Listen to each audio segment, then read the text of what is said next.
Hi, I'm Olivia Albrecht, and I'm joined by my colleagues Scott Mather and Joachim Fels. So I guess my question is, why does the aging of the U.S. expansion have to be a risk? Can't we use Australia as the new model with over 25 years of expansion today? You know, Australia tells us that expansions don't necessarily die of old age, as economists say.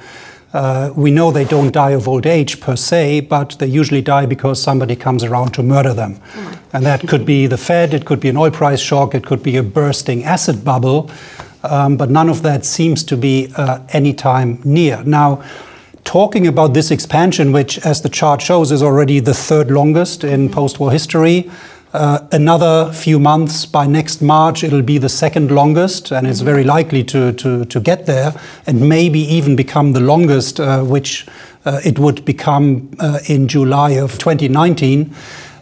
So it's been aging, but it's been aging very gracefully. And the reason why it's aged gracefully is that consumers and corporates haven't indulged in overconsumption or overinvestment. So there are no major imbalances to speak of. But it's aging in the sense that the slack in the labor market that has been around for a long time is now largely eroded.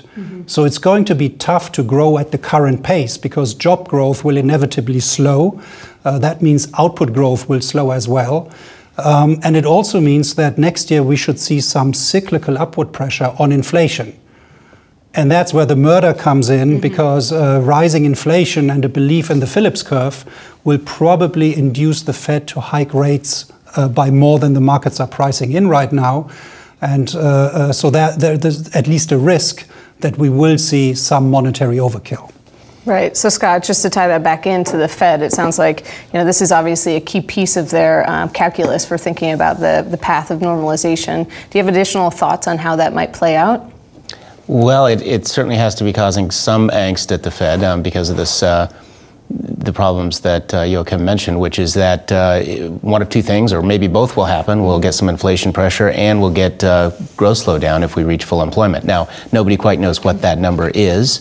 The Fed's had models which they continuously update and revise, which continue to drop their estimate of how low unemployment can go before we run out of spare labor. And they continue to push out their return to their inflation target. So far, so good. But there is cause for concern. Obviously, we must be getting close to that closure of the output gap.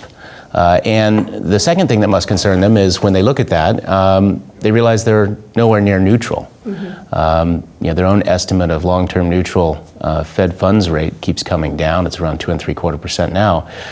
We at PIMCO have thought for a long time it's around 2%, but certainly they're still a long way away from that. And the urgency increases to get to neutral, because when we're at full employment, in theory, they should be there. And their concern is if they're not there, they won't be able to use traditional monetary policy next time there's a shock or a slowdown. And that's really what they want to do. They want to de-emphasize using the balance sheet and quantitative easing. So they're feeling pressure to march down that normalization path. And that's why we think there's a good possibility they'll raise rates in December and then probably a couple more times next year.